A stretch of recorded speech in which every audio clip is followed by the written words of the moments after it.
In the previous episode, I'm very excited today that we are here in the Central region, getting to hear from you, seeing what's been going on in your minds when you see what's happening in beautiful Malawi. Attend a class. Study. Listen to announcements. This system allows them to ask questions, and the system is able to respond to them. Is able to respond to them in real time. So it's just more as an interaction sort of thing. So it also allows them to study.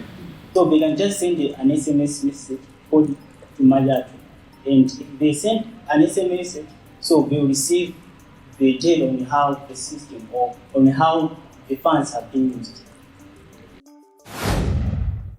Coming in from Lilongwe City Council, a beautiful young woman here. I think so far today, the one woman that I've seen. So I'm very excited to hear your full name and also what your innovation is today. All right, I'm Kondwani Nyarongo from Next Gen Labs, and we've come today with a land management system. So this is for our stakeholders who are the city council, and we're also going to bring in MRA and housing, and then so they're mainly going to work hand in hand, kind of like a system that's going to incorporate all those guys for like our city, beautiful city. Fantastic. Yeah. Before you go into the pitch itself, what do you do at Next Gen? Okay, so I'm a developer and machine learning engineer. Wow. Yeah. Okay. So do you get to play around with the robots as well? A lot, actually. That is so exciting. Well, I'm looking forward to seeing what you come up with when we get in there. As you said, it's coming in from Next Gen. Maybe next time we'll get to hear something from you specifically and playing around with the robots some more. But hey, get in there and kill it. All the best.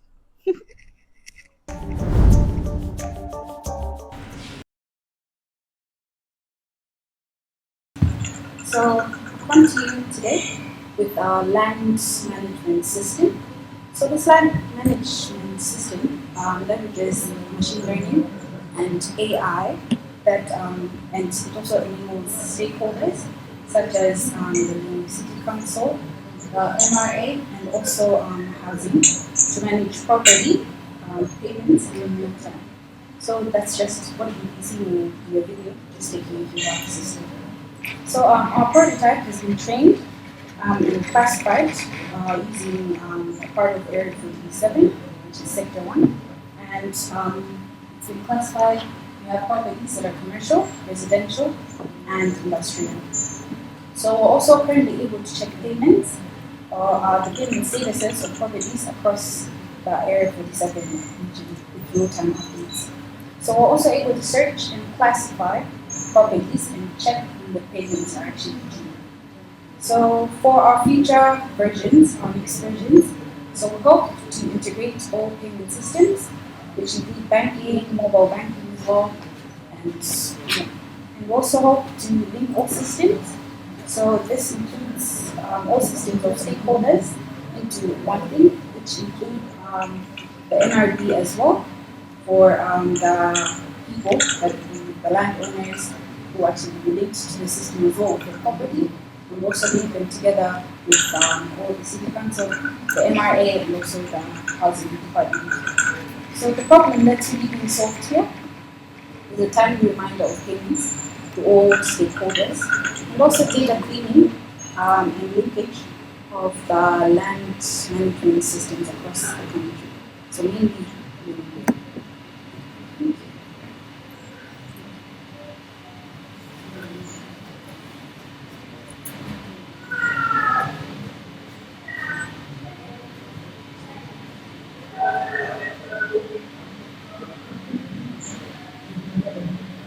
so as you can see, we're just going through creating property, adding users. We're also able to see the map that has been trained with every house, every property that has been labeled. It's got its own polygon attached to it so that you know that this is a building. So our machine learning models. So you get an SMS to your phone, you get a link, and then you can make the payment on the mobile. So it's just the actual system. So this is your dashboard. It shows you the distribution by property type, and also a scatter plot just showing you when properties are due. So like there we have Apex Medical Laboratory, which is an industrial type of property. So its fee is 10,000 budget, which is due on the 1st of February, which was due on the 1st of February. And then we also have the map. Just a minute.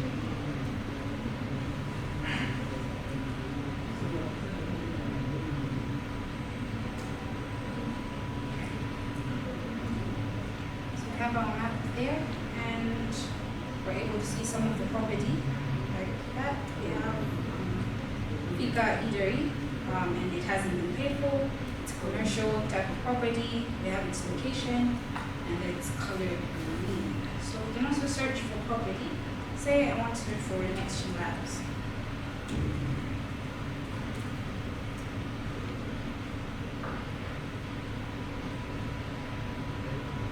So it's going to take me to where Next Gen is, just right there. And I'm able to see its status as well, so it's been paid for. It's a commercial property, and the rest of the data. Thank you.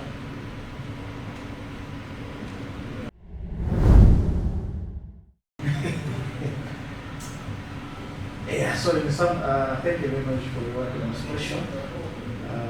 This is a very interesting system. By integrating different technologies and one dashboard, one platform, maps, and so on. I understand the Municipal Council also implementing a similar system. The same was done and the other also involved in it. I think they finished that project. That was big and the same more, they are trying to evolve a platform from the properties across the city. Do you know that particular project? Yeah, so they have the similar property database. We want to integrate with CIMIS. And also there are some visualization, but there are no maps. Just came across that particular project. We try to find out what the other systems or what they are already Existing. So, the council. no, not really. But then we're hoping that after our first prototype, we actually get to contact them and all the other stakeholders that are MRA as well and the housing department, so that we're all able to put it up together into like one system where they're all able to collect payments instead of having to have separate systems. For example, like MRA, how do they actually know that a certain property is a commercial property? Like say we have houses that people are leasing out and they're actually business properties, right? So I don't think the city council knows that that is a business property. So that's what our system is trying to bring in. So that MRA and housing as well and the city council are all able to access the data, but then they all have different views of it. They all have different functions for it.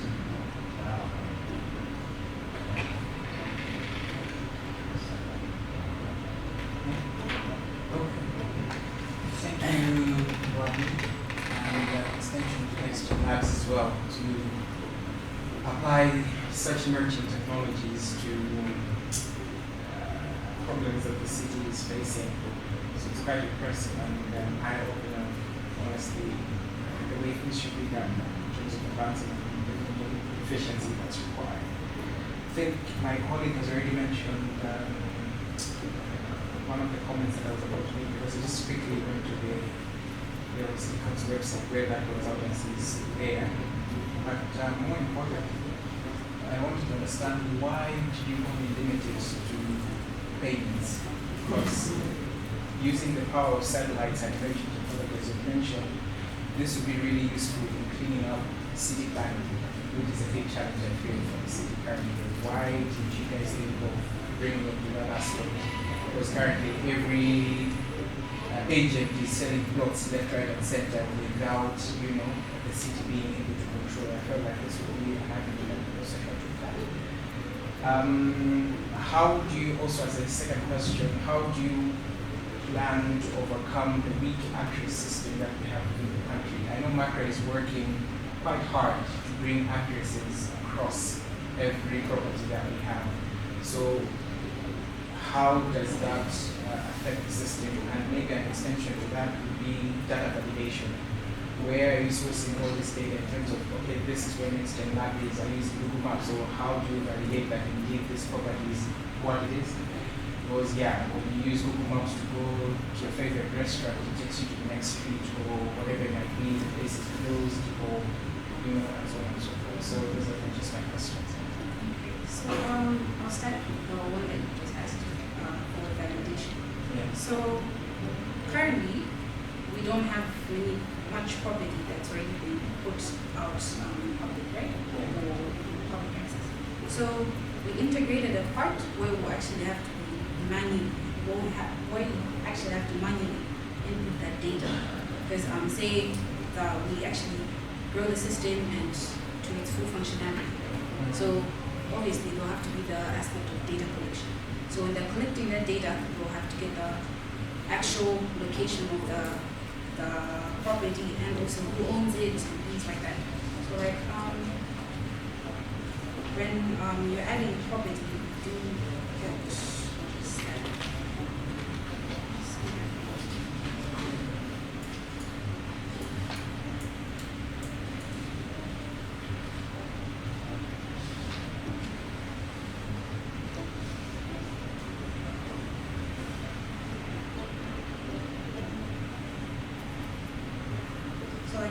when you're actually collecting that data. So you have a status because there's already an existing system for properties.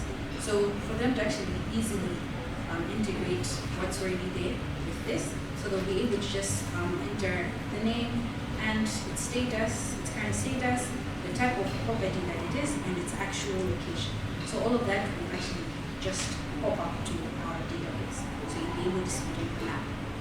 Now, on the address system, so we, as NextGen, the developers of the system, we want to be able to actually do that on our own because we'll have to get more an aspect from the city council on the address system because we'll get a better perspective from them on how we can actually work around it. And your first question, can you rephrase it? Yeah, the first question was with regards to why only payments would extend to city planning, because I feel like there's strong potential to deploy such emerging technologies, machine learning, AI, in terms of planning cities. It would also help in planning public services, which would be of interest for Marker as well, Yeah. in terms of delivery of their services, courier assistance, home delivery and stuff like that. So this is just our input, right? So those are things we could all just branch into. So when we're making a proposal for this, so it's just mainly the linkages of the payment. So we're just targeting the MRA section for how they actually collect taxes and stuff like that. But that we can actually add it to actually to enhance the overall planning for the cities and stuff like that.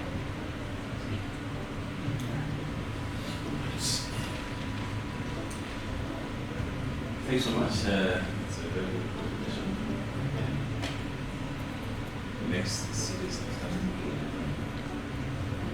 And now my question would be from it means after implementation, for example, it means that shall the system be able to detect things like maybe on the ground size of the property, calculation of ground rates, like that. Will that be something that is in developing or something that you're thinking about? And secondly, I know on the plan, we're looking at the plan of the city that has been put out with the system. I understand that it has chosen to maybe do somewhere something that an encouragement or role type of placing the building detected. And when that has happened, what triggers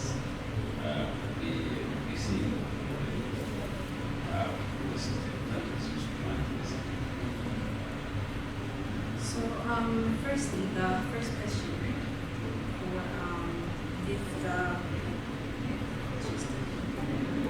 For if our data set or our system is able to actually calculate the area and stuff like that. So far, we only have the areas for our buildings. So that building only know the dimensions of the building, or only able to see that. But that can also be integrated into being able to calculate the proper area. Yeah, we can do that most likely like economics versions or economics after this.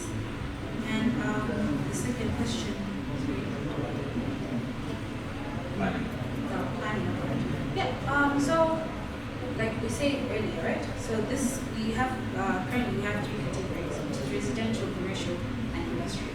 So you do happen to find industrial structures or places in say area 47, which is a residential place. So things like those can easily be maneuvered, right? So we can easily be able to make a plan for that and actually work together with the city council for the planning, the lands, and plan properly that this is only say a residential section or whatever, and then from there, if there's a certain property that has been registered as commercial or industrial, say, that is not supposed to be there. So our system will easily be able to send alerts to the people that are actually supposed to see that, authorized people. So that's something we can actually, because this is just our MVP. So those are things we can actually consider and actually put them in our system. It'd be interesting if you did this. Yeah. Okay.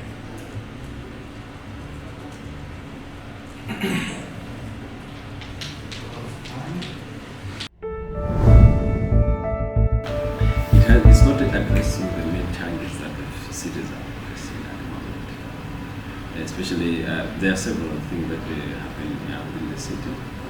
Be it someone can come up with a building, or there's a building and they can dismantle the building and come up with a totally new building, but without necessarily, mostly the residential areas. That can happen. There's no system that can track that. So what we are looking forward to in terms of this prototype is to address those gaps where changes are happening within the cities but without any knowledge by the city. At the same time, there are other matters that can be used, especially on the planning of the city, which are designed that this area they shall be like this area, this is that's what has been applied, but we need a system that can at least address those gaps. So this one is not necessarily coming up with those solutions, but it's always being referred to that, okay, it's something that we are contributing to, which means that there is more to be done.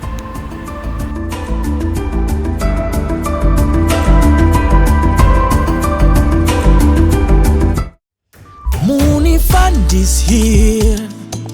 Yafika. Muuni Fund is here. Yafika. Kuthandiza Malawi tipeze njira zotana ndi mavuto kuza dziko lathu. Muuni Fund is here. Yafika. Muuni Fund is here.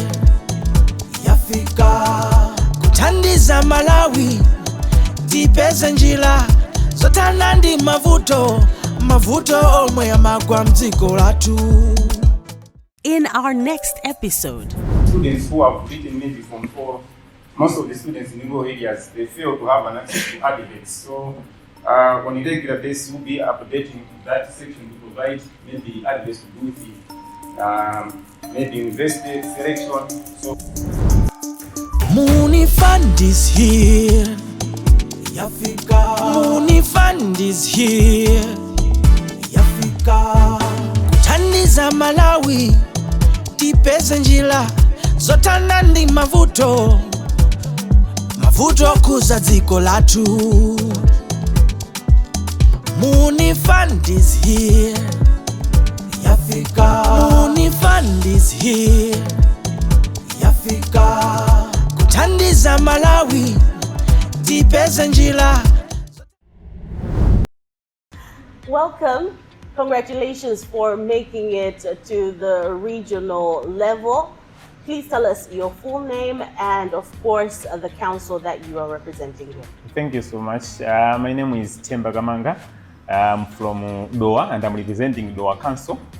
I'm a teacher, a secondary school teacher, and that also formed my basis of today's innovation. Being a teacher, I could see some students failing to access some of the critical resources for their education. So I wanted to provide a solution to that.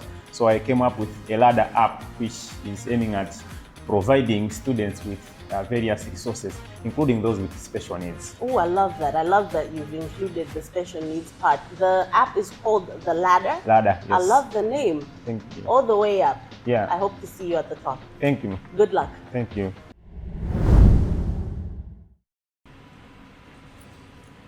Yeah, my name is Temba Kamanga, a teacher in various places in Doha.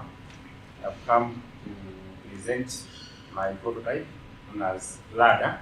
It's an app which is designed to provide teaching and learning resources to teachers as well as students. So the app design came from a brief statistics which I came across.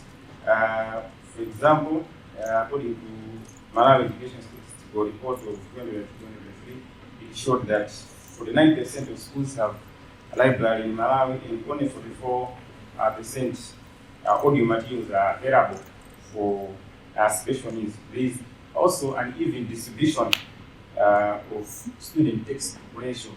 For example, chemistry, about 246 students are supposed to share 3 books. There is also lack of digital learning as it has been cited in one of the reports, that is Malawi ICT and Digitalization Policy Framework. So it was based on such statistics that I was motivated to come up with this app, and the main purpose is to address the problems to do with active shortage of teaching and learning resources through digitalized content. Some of the objectives of the app is to facilitate individualized learning, enhancing research skills in students, as well as addressing the problems of production, distribution, and storage of resources. The question might be, how will this app address the above objectives? So the Ladder app has got the following features that will help to address the problems that I've highlighted earlier. So now I'll take you through the demo of this app so that we can appreciate some of the sections that are meant to address the problems which I've highlighted.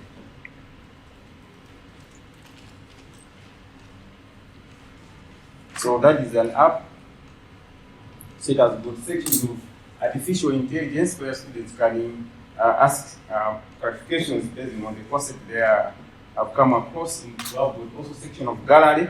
Under gallery, there are diagrams, charts, and illustrations to do with arts, geography, biology, and all those diagrams that are within the curriculum framework of Malawi.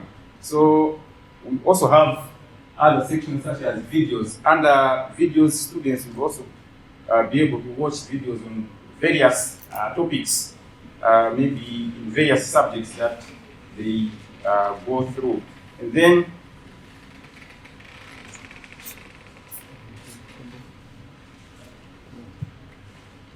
we also have sections of arts, sciences, and languages. Under each section on science, arts, and languages, the content has been divided into 2. We have got both online and offline resources.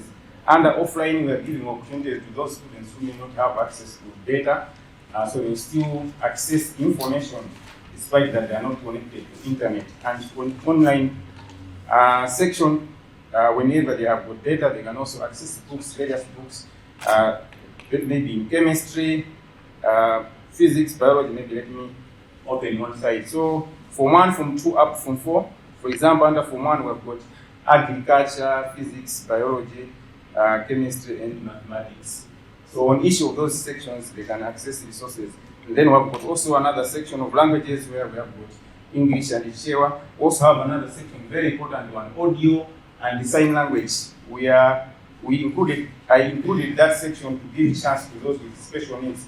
Maybe they have got hearing problems. So there are also videos under that section that will provide lessons on sign language aspect. And then question bank, that will also give chances to students to revise or provide self-evaluation in terms of the concept which they are studying. And then there's also another section that is others. On others, we have got section of French, home economics, and computer studies. Those sections will also have content. And then added this section, I was thinking about students who have written maybe Form 4. Most of the students in rural areas, they fail to have an access to advocates. So on a regular basis, we'll be updating that section to provide maybe advocates to do with it. Maybe university selection, so to give them chance, to give them access to information. Proceeds. Maybe the other question will be on scalability and compatibility. The app is scalable.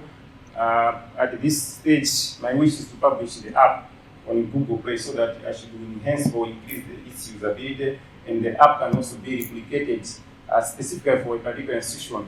Because my dream is not only at secondary school level, the similar app can also be used at tertiary institution where various courses can be categorized into similar sections.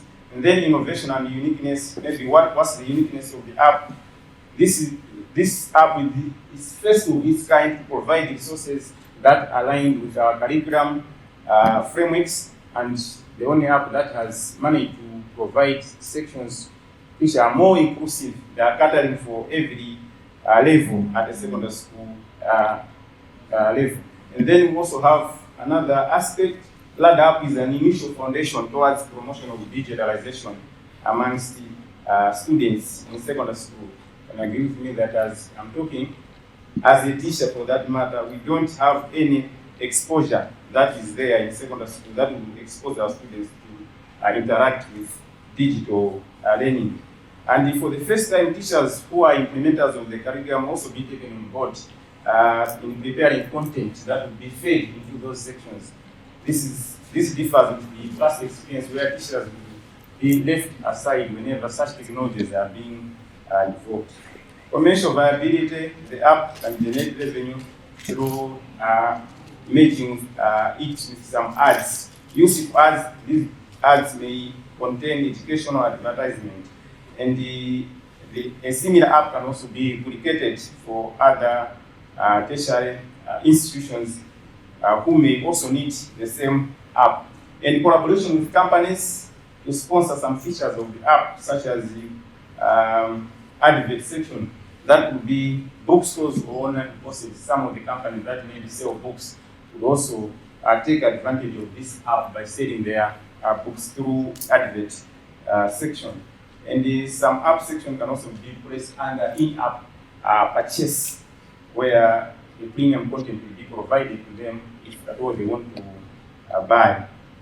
Now, my conclusion, I feel this is a very big opportunity to the education sector, more especially considering that the one who is developing this app, I'm also a practicing teacher and I know the problems which are there. So without this app, I feel we'll continue facing problems such as poor performance amongst students, and there will also be severe shortage of ICT skills amongst students, and the poor performance and lack of universal access to education shall also be in our midst.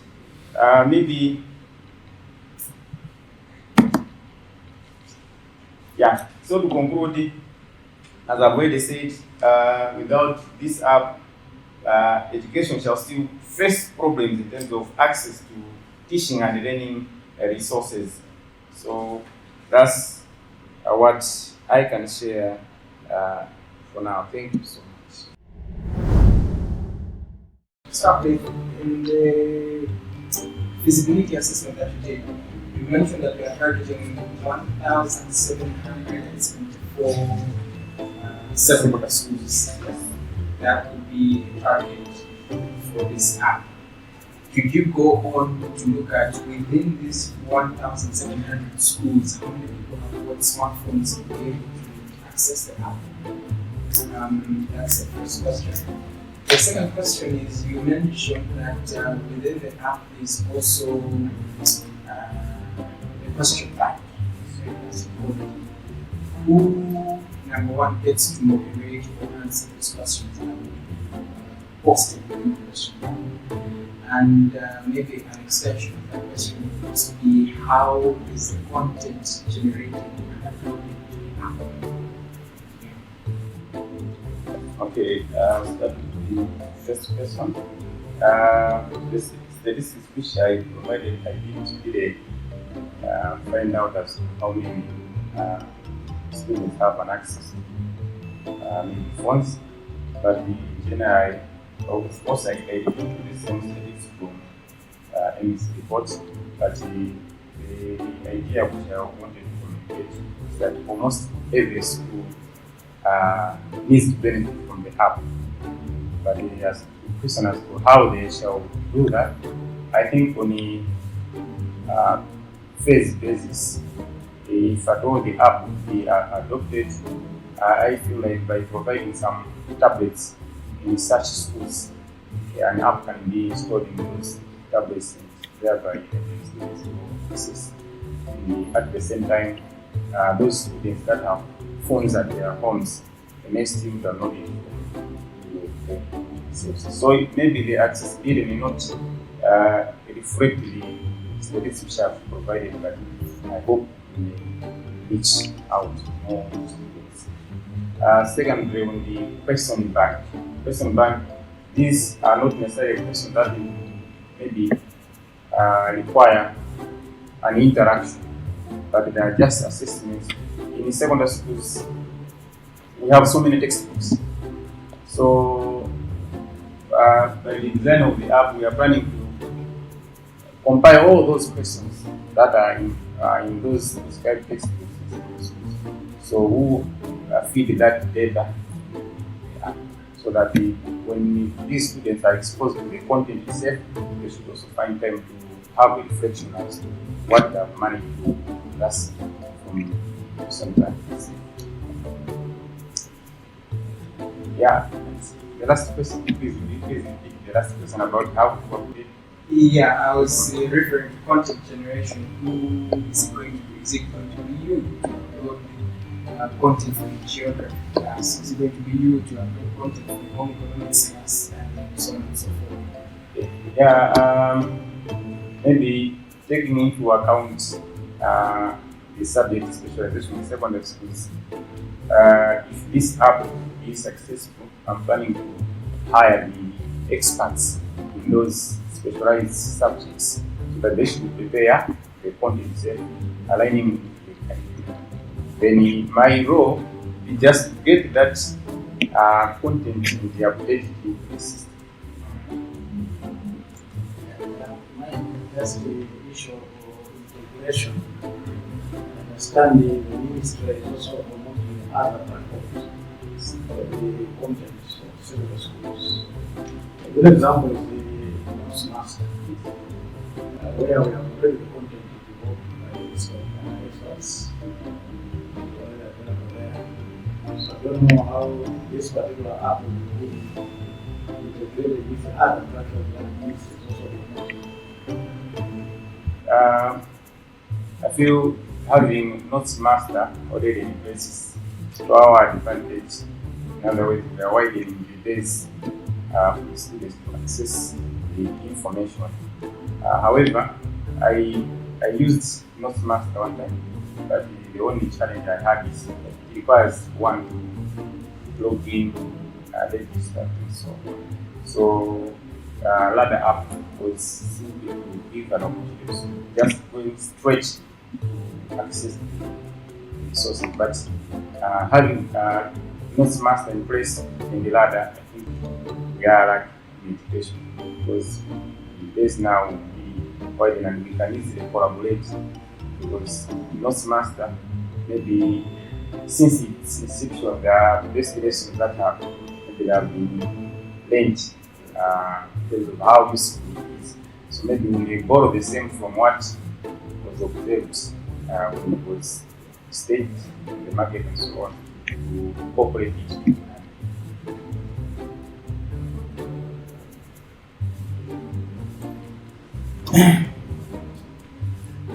Thank you so much. Right. I have got two questions. Firstly, it's an extension on the content app. I believe that we are now, things are changing so fast. Which means you need to work with other in terms of experts. Have you consider using maybe managed reputation, for example, in terms of putting out the content, and especially you mentioned about also having others to access like the marginalized sectors. Yeah. Okay. So in terms of even uploading that information, which they can access on the app. Again, frequent updates which will be required. All this process, and consider how much it can cost. Right? That's the first one. And then the second one is on the arrangement with schools, especially that we know that students that have access to smartphones might be very few, and especially that there are also others that are more areas. Now, the education has to be accessible to all, which means these apps, for them to be able to access what plans do you have.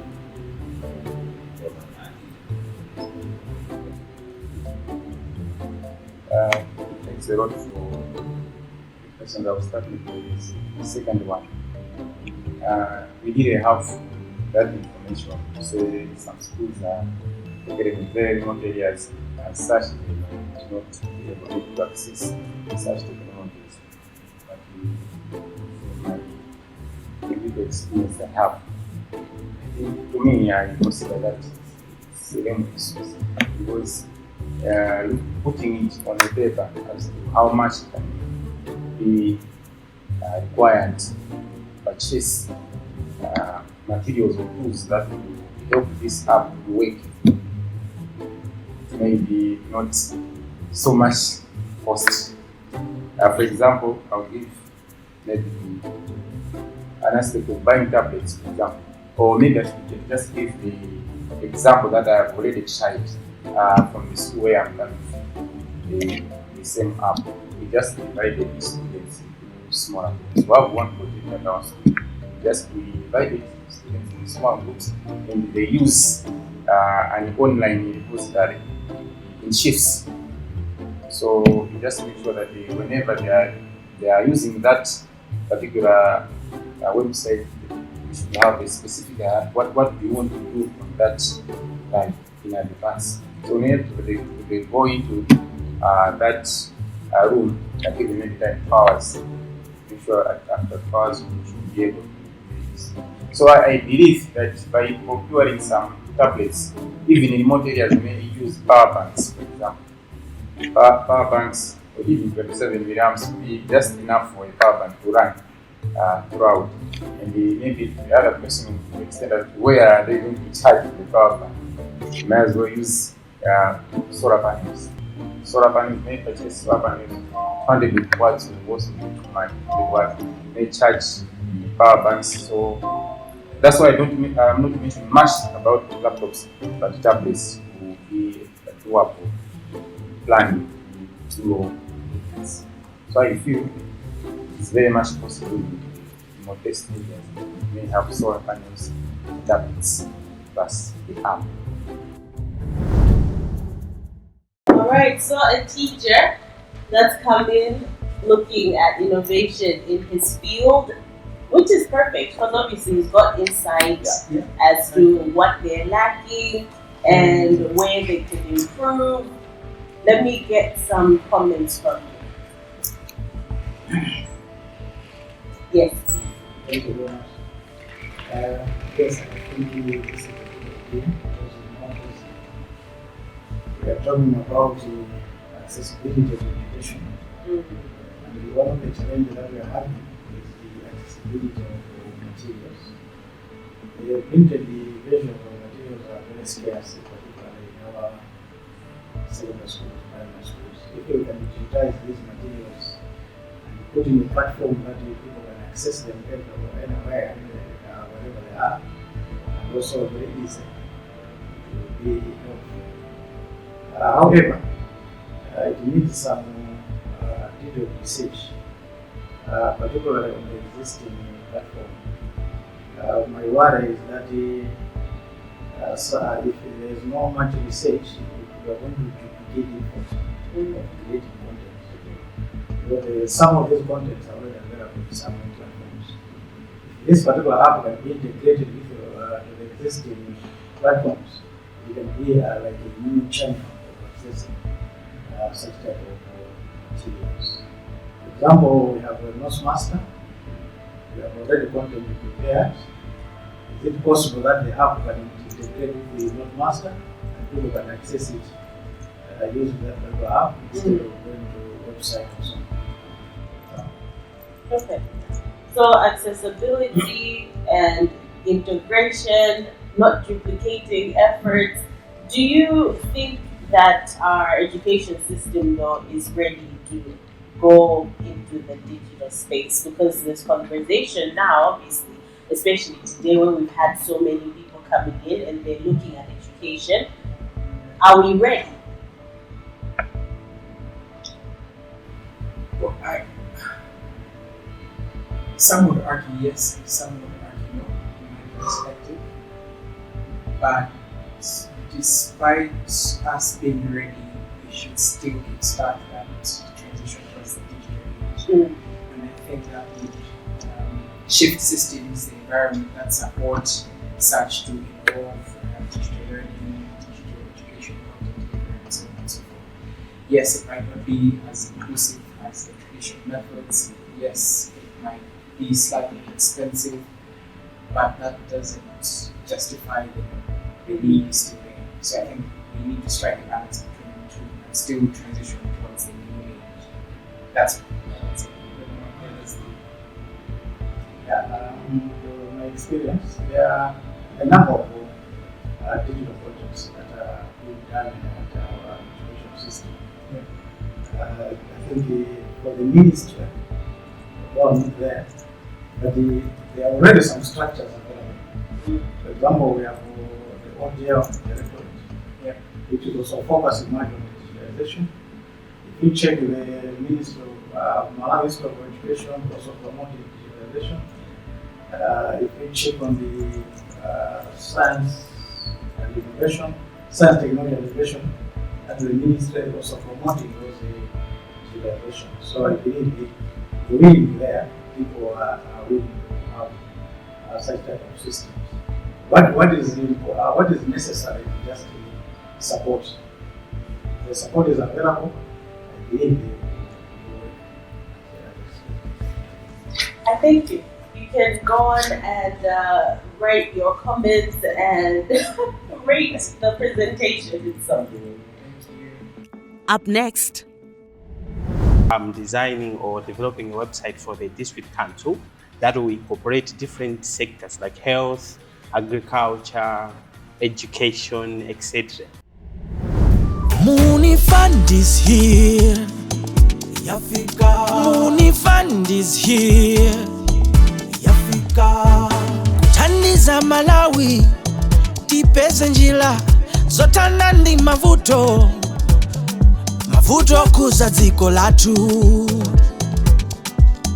Muuni Fund is here. Yafika. Muuni Fund is here.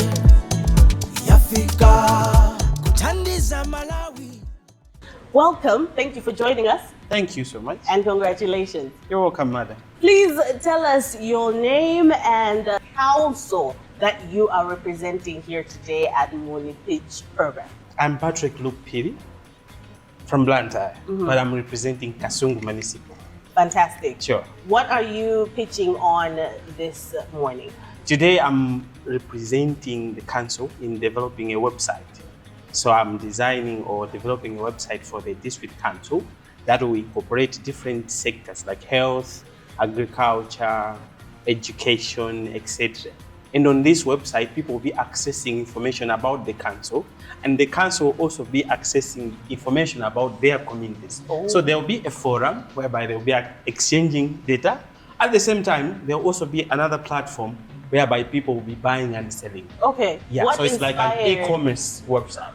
What inspired the idea for you? I was looking at the idea that we do not have a lot of websites in Malawi in different districts. I think by now we only have 4 out of 25 districts. So I wanted to come up with this idea so that in Kasungu, people can also be able to sell online. We're trying to leverage digital marketing. Let's do it. Sure. I wish you well. Thank you so much. Good luck. You're welcome, madam. I'm Patrick Piri, an innovator for website development. That will be for Kasungu Municipal. So this website, which will be developed soon, is there to enhance citizen engagement and government transparency. Actually, we are digitizing the council. We're combining different services that will be accessed on the website rather than just accessing them in files.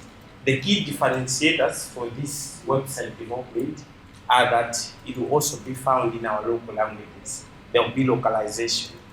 There is user-friendliness and mobile responsiveness, whereby users of this particular website will be able to easily access it on their mobile phones. We'll also create a platform whereby they will be able to access emergency response integration. There will be a toll-free number. In case of an emergency, they will be able to call and they will be assisted. There is also scalability and future expansion. In case some other people want to bring in a new thing into the system, it is receptive, it will accept that. The key features and functionalities are that there will be localized information hub whereby we will incorporate or aggregate different data from different sectors like health, agriculture, education, security, and all that. There will be also community forums whereby people will be able to interact and share what is happening in that particular community. There will be a map for Kasungu. There will be a business directory whereby people will be able to sell, like farmers. There will be an AI-driven chatbot whereby you can frequently ask questions. You can be guided throughout all different online services on this particular website. The revenue generation plan is that we'll have consulting services.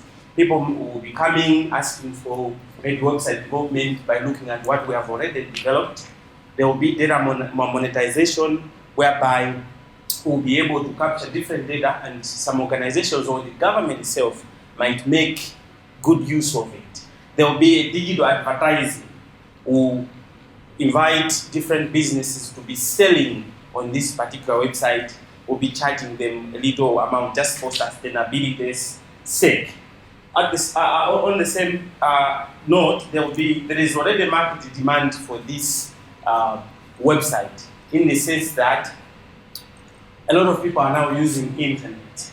There is also even still an increase in using smartphones. You can agree with me that previously, these are not the kind of mobile phones that we were using. So with that, we believe that this website will be accessed by many people. And there has been language barriers in different websites that have been previously developed by other councils or district councils.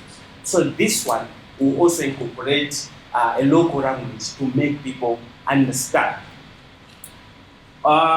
The benefit for Kasungu District, Kasungu Municipal Council, there will be community empowerment whereby we will involve the community to be putting in information and data that will benefit them. There will be information accessibility, like I said, we will incorporate the government database. There will also be council information. All this information will be easily accessible on our platform because we will incorporate social media platforms. Others are also on Facebook. They will be able to click on a Facebook icon and they'll be taken directly to our website. There's economic development and empowerment whereby people will be able to sell their products. Those SMEs, they'll be able to sell the products or services on this platform. There's disaster preparedness whereby, like I said, there will be a platform where they can call in case of an emergency, whom to contact in case of an emergency within Kasungu. The sustainability plan, how will this run even if it will not be funded, assuming that funds are not there, we're not receiving donation, how are we going to continue running this website? So what we'll definitely be doing is that we'll involve the community, whereby we can be doing fundraising, we can print coffee sheets and sell them so that the website should still be there benefiting the community. There will be partnership with local businesses that are there already running in Kasungu, because we want them to come into digital marketing. They should not just be selling traditionally, they should also be selling online, because funders from outside the country or other prospect buyers can find their products online easier and faster. There will be more membership programs and donations whereby we'll be able to ask some members to pay a premium fee, a little premium fee, so that they can put their business, whether it's a hotel, whether it's a lodge, whether it's a farming business, or the national park which is there, they'll be able to pay a little amount so that we can put their businesses open so that they can be seen. Whenever someone visits this place, they should be able to know where to go. Maybe in a minute from now, I'll show you the prototype whereby you see how these people are going to benefit more from this website. The projected timing goes like the first 1 to 2 weeks. The project plan, designing, approval will be done in 2 weeks. In the third week and fourth week, prototype completion and internal testing. We'll test it before it goes live. In week 5 and 6, user testing and completion and analysis, because we have to go there and ask the users, how are they accessing it? Is it easy to access? Is it easy to navigate? How about those with disabilities? Are they able to maneuver through? Are they able to navigate from one section of the website to the other? And in the 7th and 8th week, there will be prototype finalization and delivery so that others can also see, can also have a taste of this website.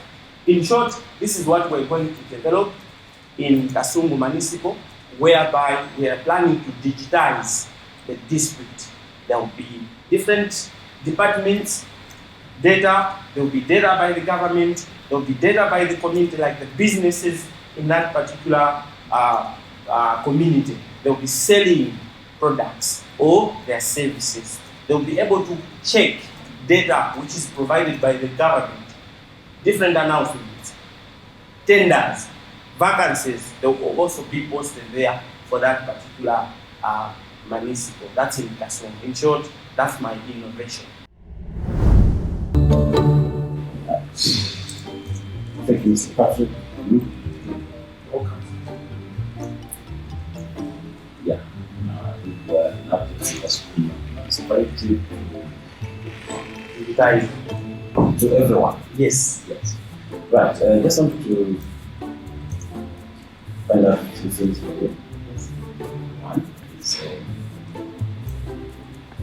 now the ability of the website. What the plan service everyone. Because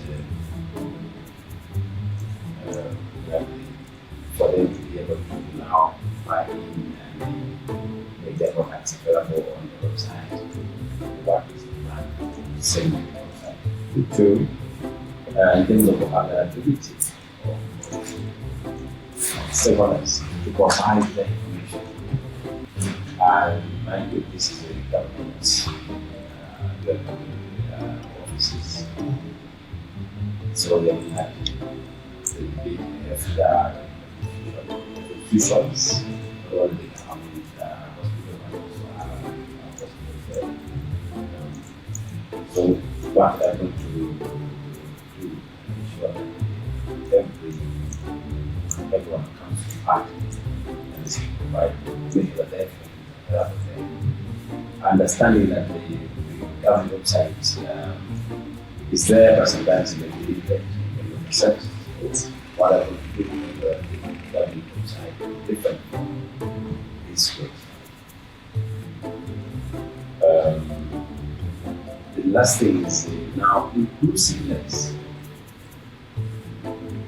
of the marginalized. How we understand what I mean? Okay.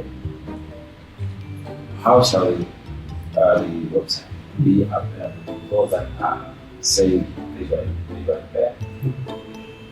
How would they be able to access the services on the website?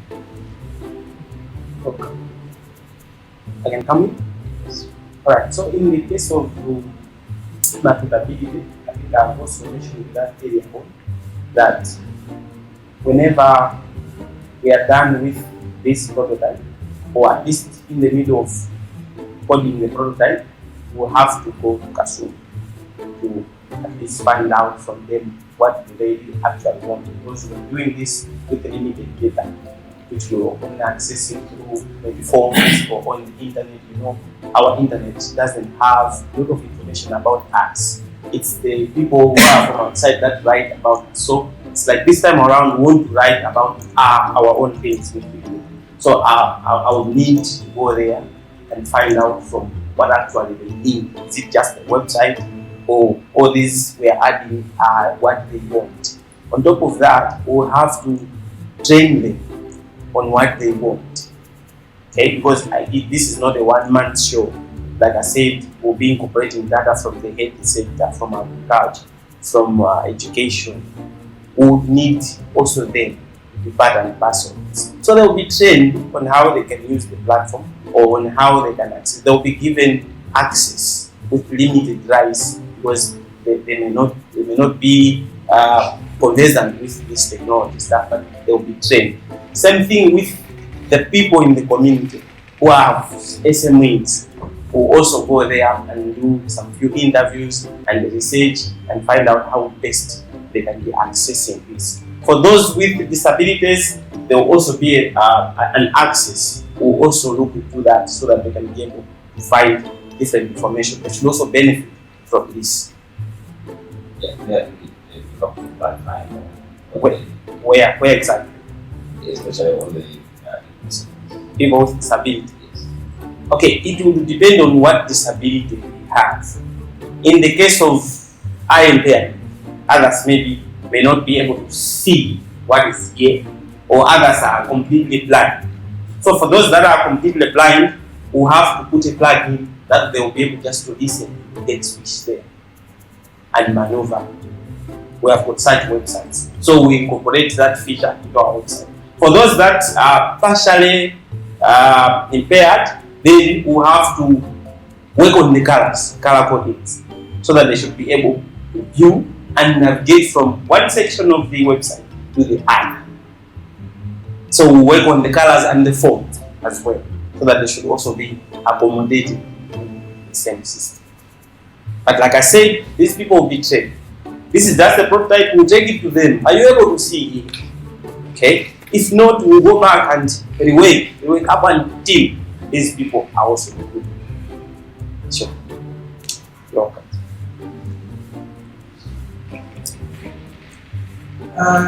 Thank you so much, Patrick, for your presentation. It's really encouraging to see the work such as this transitioning councils towards the digital age. Thanks. I may have missed it. I think we have reports in terms of the analysis that you've done. I remember you mentioned in terms of the upgrades and so on and so forth. Yes. from the feasibility that you have done for this innovation, what's the cost benefit analysis in terms of the district council running it, the Kasumu municipal council running it, Kasumu versus what will come again? Just to understand. May you come again with the question? Yeah, I was just trying to understand the two arenas of the revenue generation aspect and the cost of deploying the website itself, and further to look at answer questions of how many people will be able to access it, so to see the relevance of the system will benefit more, because it's more of a broader thing. Because if it's more broader thing, you might link to existing government websites as an example. Yes. Where you can just put a section on this council website. Yes. Okay, for a start, it will only gather Kasongo municipal. But as it grows, because we might need data from the government as well, because Kasongo doesn't work partially away from the government. So we need access to government data. Not all of it, I know they can't give us access to all of it, but what the government is beaming on their website will also be what we will also be giving our people in Kasongo. But like I said, this will start small, start with Kasongo municipal only, the council and its community. But as it grows, there's expandability, there's a chance that it might grow. So if it reaches there, then we need access to other websites, like the website of the government of Malawi, so that same data that they are putting there, for example, issues of pandemics, we should also have similar data. They should just be able to just click and they're able to access all that. Sure. In terms of cost? The cost for deploying? Yeah, but anyway, I think we'll pause it there. Alright, thank you. Thank you. Yeah, thank you very much. Mine is just to understand that this one is just a mere website or information hub. It's both. Yeah, it's an information hub in the sense that the community will be able to access different information from different sectors. At the same time, there's a need for sustainability. Because it will be funded for now, yes, but as we go along, in case there's no funding, what do? We'll have to incorporate an e-commerce platform whereby people should also be able to sell their products and at the same time they'll be able to pay us. Which in our contract we agreed that Macra will be aiming 10%. Okay, my question was I'm asking this because user experience. Yes. Talk about websites. People are not interested in much accessing websites. If the website can have some features that can help people to seek information, for example, how to know more about Kasumu. Yes. Yes. Maybe I want a recommendation. Yes. Maybe I want this. There is that. How can I seek such information? Very different. There is that. How can I get something that I can know more about Kasumu? Yes. There's a section for visitors whereby they can also access whether accommodation, whether places to visit, whether issues of sports, issues of shows, issues of opportunities like job opportunities. People would want to see a detailed opportunity on an official website. So we also include markets, a section whereby they can get tenders, job opportunities. So that can also take them to the website. Okay. Yeah. So can we name our website or talk about information hub, talking about government? Yeah, I think we'll look into that to find a proper name that will suit this. Being our first time coming here, meeting you, the judges, meeting you, the other officials, I think they will enlighten us on the actual name to suit this kind of website. But it will incorporate all those, just to make sure that it's exciting, that people should be visiting. Like I said, there will be some links, because many people are using Facebook this time around. We'll be taking them from there.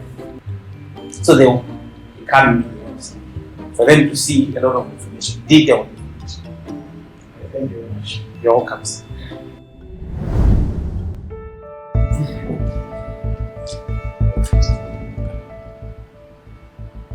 Right. I think the presentation by Mr.